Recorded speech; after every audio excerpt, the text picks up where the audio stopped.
Bonjour les chauves-souris, les pangolins et vous aussi les Français. J'ai changé de chemise, c'est super. Dans le tuto du jour, on va un peu parler de culture. En effet, Emmanuel Macron l'a dit, il faut revenir aux choses essentielles et réapprendre à lire. Moi-même, je l'avoue, en temps normal, c'est tout le temps la fast live, je n'ouvre plus jamais un livre, j'ai presque oublié comment lire.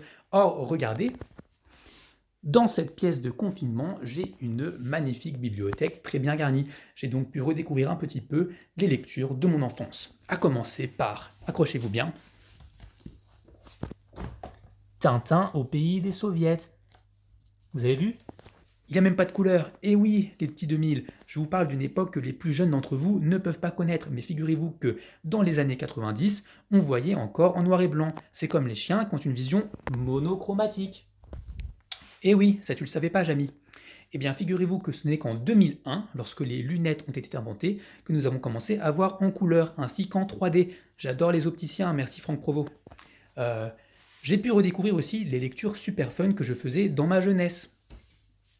La Chartreuse de Parme, La tyrannie du plaisir, ou encore La métamorphose de Kafka. Mais tout ça, c'est vraiment des lectures pour les enfants.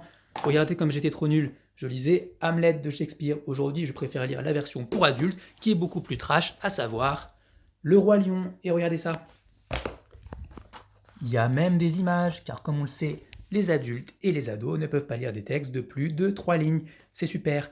Mes recommandations lecture de la semaine, on va commencer par le guide de basket de la saison 2004-2005 avec, accrochez-vous bien, suspense, suspense, Ruelle Malmaison en Pro B. Et oui les amis, je parle vraiment d'un temps que les plus jeunes d'entre vous ne peuvent pas connaître. Ma deuxième recommandation de lecture de la semaine, qui est aussi mon coup de cœur, J'élève mon enfant, on y apprend des choses très intéressantes du style je le nourris, je le baigne, je l'habille, je le sors, je l'emmène en vacances. Ça a l'air super comme animal de compagnie. Et qui sait, j'aurais peut-être besoin de ce guide car si le confinement dure plus de 10 ans, j'aurai le temps de voir grandir Annabelle. C'est super. Bon les amis, je vais finir ce message avec beaucoup de solennité parce qu'apparemment j'ai pas été très clair hier. Pourtant je suis toujours très clair, je m'exprime toujours comme de l'eau de roche, je suis très cohérent, n'est-ce pas Edouard Philippe? Il s'est exprimé avec beaucoup de clarté. Merci Edouard. Non, tout ça pour vous dire que les humains et les chauves-souris ont plutôt bien compris mon message, mais certains pangolins n'ont pas bien compris mon message apparemment, car j'ai appris avec stupéfaction que certains pangolins utilisaient, usaient et abusaient du laisser-passer footing pour aller retrouver leurs potes dehors.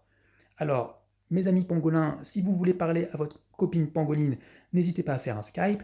Par ailleurs, si vous voulez faire du sport, on l'a dit hier, utilisez ce magnifique tapis de gym.